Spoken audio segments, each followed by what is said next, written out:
On va parler dans un instant des youtubeurs qui ont peut-être le blues en ce début d'année. Vous nous expliquerez pourquoi. Dans un instant, je dis les youtubeurs, les influenceurs, au sens beaucoup plus large. Vincent Bois aussi nous accompagne depuis IG. Bonjour Vincent.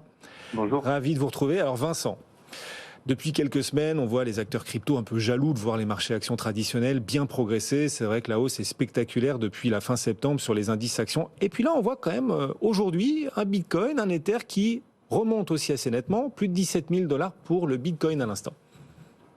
Tout à fait. Le rebond, en tout cas de début d'année que l'on voit sur les actifs traditionnels, sur les indices, commence un peu à se voir sur le Bitcoin et sur les crypto-monnaies. On voit également des altcoins qui progressent très bien. Attention tout de même, ma perspective reste toujours d'avoir un plus bas avant de pouvoir entamer ce rebond plus sain et d'aller chercher de nouveaux plus hauts.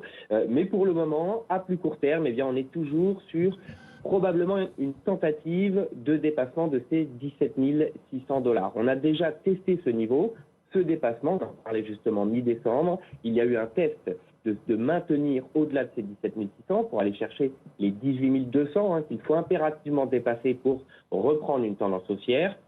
Ce test en décembre a échoué, donc on peut revivre un peu cette tentative. Donc les niveaux, ce sont les 17 600. Pourquoi ce niveau ? Parce que c'était l'ancien plus bas qui a été testé lors de la précédente baisse qu'on avait eue durant l'été, et donc ensuite s'installer au-delà des 18 200.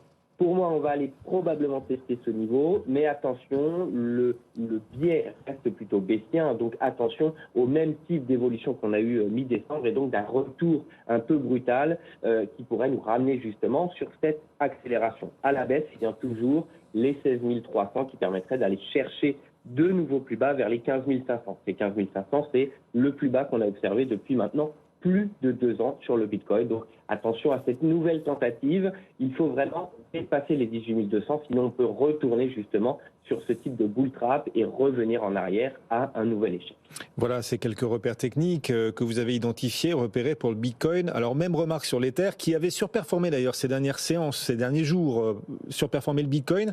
Aujourd'hui encore, l'Ether qui remonte, on est actuellement à 1328 $.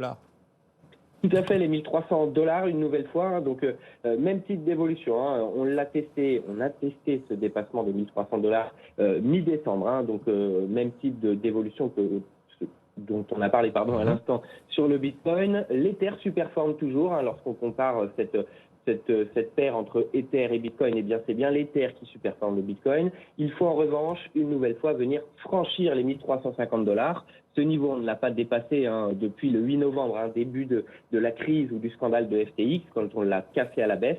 Donc, au-delà des 1350 $, pour aller chercher ce niveau psychologique extrêmement important, 1400, 1420 $, qui est l'ancien plus haut historique de 2018, que l'on cite généralement un niveau technique important, mais surtout un niveau psychologique. Si on revient au-delà, on peut espérer justement envisager une reprise haussière. Pour le moment, c'est technique, il faut casser ces niveaux. Attention tout de même à un échec qui nous ramènerait à un retour brutal en arrière.